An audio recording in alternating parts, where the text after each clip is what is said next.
Good morning. It's coffee time with God. Amen. Oh, Our gospel reflection for today, the shrewd manager, taken from Luke 16, verses 1 to 8. Let us pray. Come, Holy Spirit, I need you.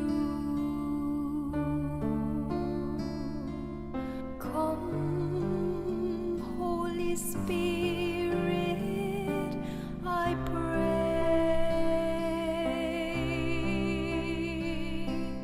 Come with your strength and your power. Come in your own special way. A reading from the Holy Gospel according to Luke. Jesus said to his disciples, "A rich man had a steward who was reported to him for squandering his property. He summoned him and said, 'What is this I hear about you? Prepare a full account of your stewardship, because you can no longer be my steward.' The steward said to himself, 'What shall I do now that my master is taking the position of steward away from me? I am not strong enough to dig, and I am ashamed to beg.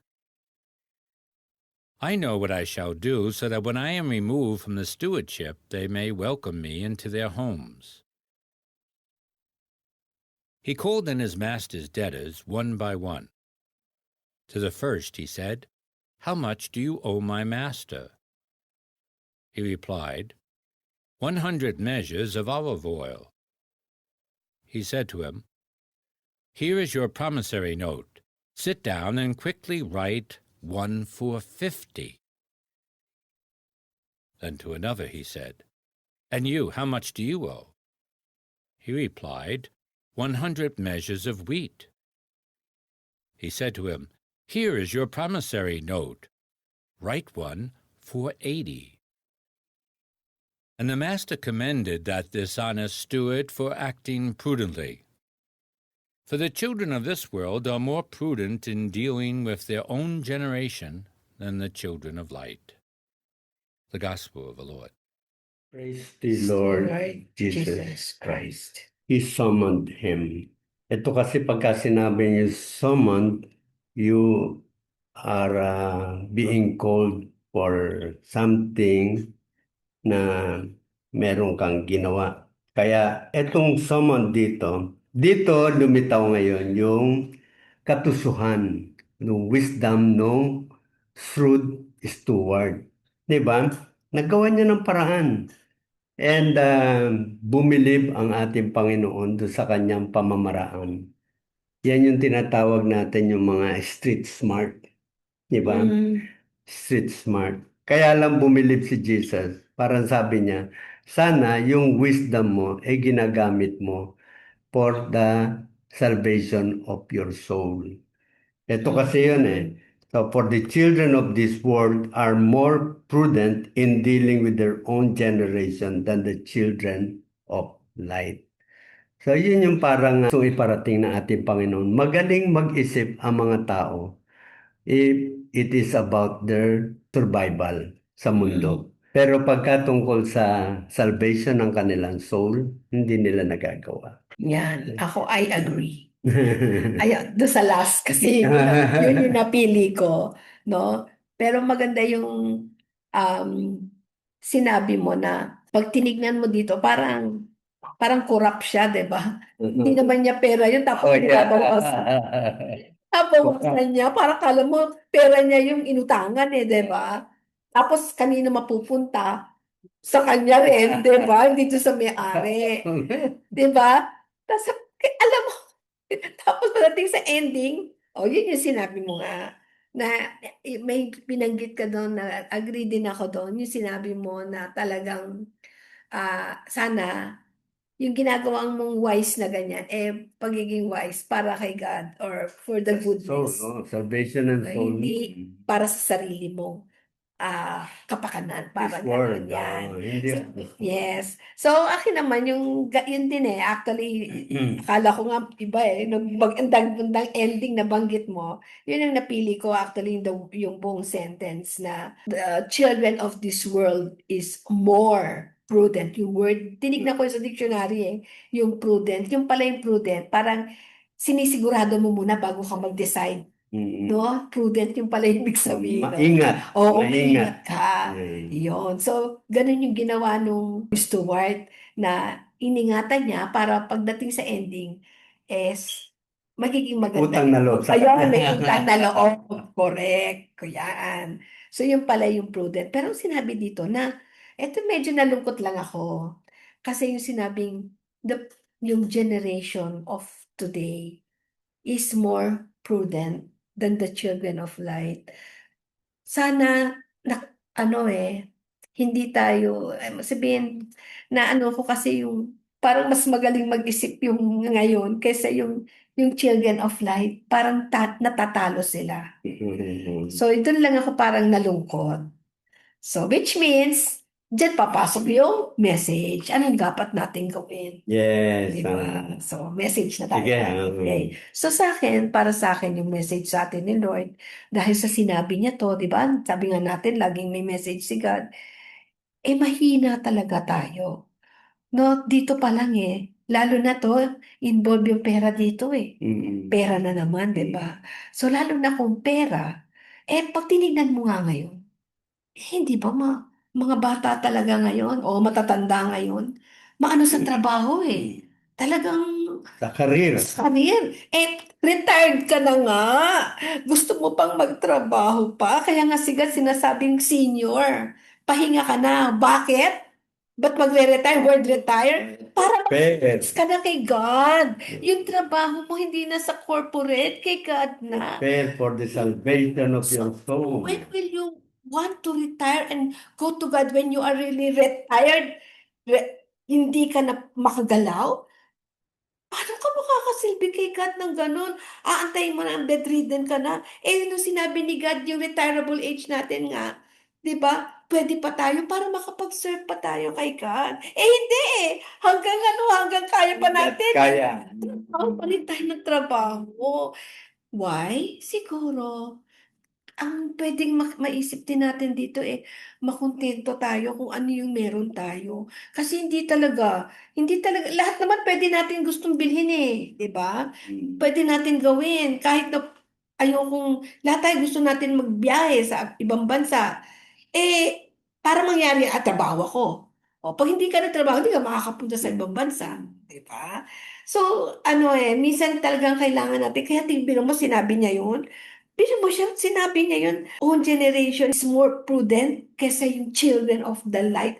Ang title pa of children of the light, they are the light of the world, but Those who believe in Jesus are the children of light. talagang the Lord is knocking at our hearts that we should open to this light para maging light tayo sa ibang mga tao. Kahit na hindi na nga tayo mag-preach kasi mahirap, sabi mo naginip, mahirap maging preacher kasi kahit hindi hirap pa mag-explain, kailangan pa magsalita. Nananaginip po kasi to. Sinabi po niya yon talaga. Naka-record ko, gusto niyo marinig. Ang hirap pala mag-preach. Hindi mo alam, kailangan mo explain. Anyway, so talagang kaya light, no? Di ba pag light nakikita? So kung ano yung natanggap natin kay God, masaya tayo. Lalabas po yun natural. No? It will naturally be shown sa mga words natin, sa actions. Nakaka-preach na po tayo sa ganun. Hindi naman natin kailangan mag-vlog pa ng ganito. Yeah. Yan. So, ang nakita ko sa message na sinasabi mo, parang na-uncover yung talagang problema natin. Kasi ang mga tao, kung tungkol sa kanilang survival dito sa mundo, magaling sila mag-isip ng paraan, no? Kahit anong paraan, immoral man o illegal, naiisip pa rin nila. Pero yung mga naniniwala sa Panginoon, nagtatry sila na maging mabuting Kristiyano, sila parang hirap mag-isip ng mga paraan, lalo na pagka sila ay dumadaan sa mga pagsubok. So now, sa akin naman, ang message dahil doon, parang paano ba natin matutulungan itong mga new generation na ito? Paano parang magiging wise sila in the salvation of their soul? Na kanina umaga, alam mo, iniisip ko yan kasi yung sinasabi natin na kapihan. Kasi yung kapihan na sinimulan natin, parang sinimulan yan kasi sabi ni Pope Francis, we have to walk together towards holiness. So, hindi talaga yung kapihan ang ano natin dyan eh. That is only the venue, the setting para very light siya. But it is a venue where a movement will start. Yung movement na ito yung parang sama-sama talaga tayo naglalakbay para magkaroon tayo ng lakas ng loob, kapit-bisig, di ba? So, it does need some physical encounters. Hindi ba nagpupunta tayo sa misa? Sa misa, anong ginagawa natin? We worship God together. So, yan. Pero, yung ating relationship sa kapwa, ay hindi yun nangyayari sa misa. So we need to create another venue where there will be fellowship with the fellow children of light. Ito yung binabanggit sa gospel. So that ito yung place where we can parang apply anuman yung natutunan natin sa misa, anuman yung natutunan natin sa mga retreat or recollection na ina-attendan natin, yung ating pagtanggap ng mga biyaya sa misa, itong kapihan, this is where we can apply. Because ang mga taong nandun are inclusive. Lahat yan nandyan. Sinners or saints. Pwedeng iba hindi naniniwala pero nandyan. This is a place where we can start building our relationship with our fellow believers of Christ or the children of light. Hindi naman sila kailangan pumunta lagi ron eh. They will think na, wait, medyo mabigat ako ngayon, punta ako dun sa kapihan. Di ba? So because it is where we can experience the movement of the Spirit of the Lord doon sa kanyang mga inaalagaan. Kasi si Jesus mismo, yung mga last episode natin, sinabi ni Jesus, no one will be lost. Yeah. Di ba? So, ganun din ang dapat mangyari sa kapihan. Sama-sama tayo, magtulungan tayo so that we can also be yung wisdom natin, magamit natin for the salvation of our soul. Ngayon, unti-unti kong nararamdaman yung kahalagahan ng ating venue sa simbahan where there is an opportunity for every one of us journey together or walk together towards our holiness.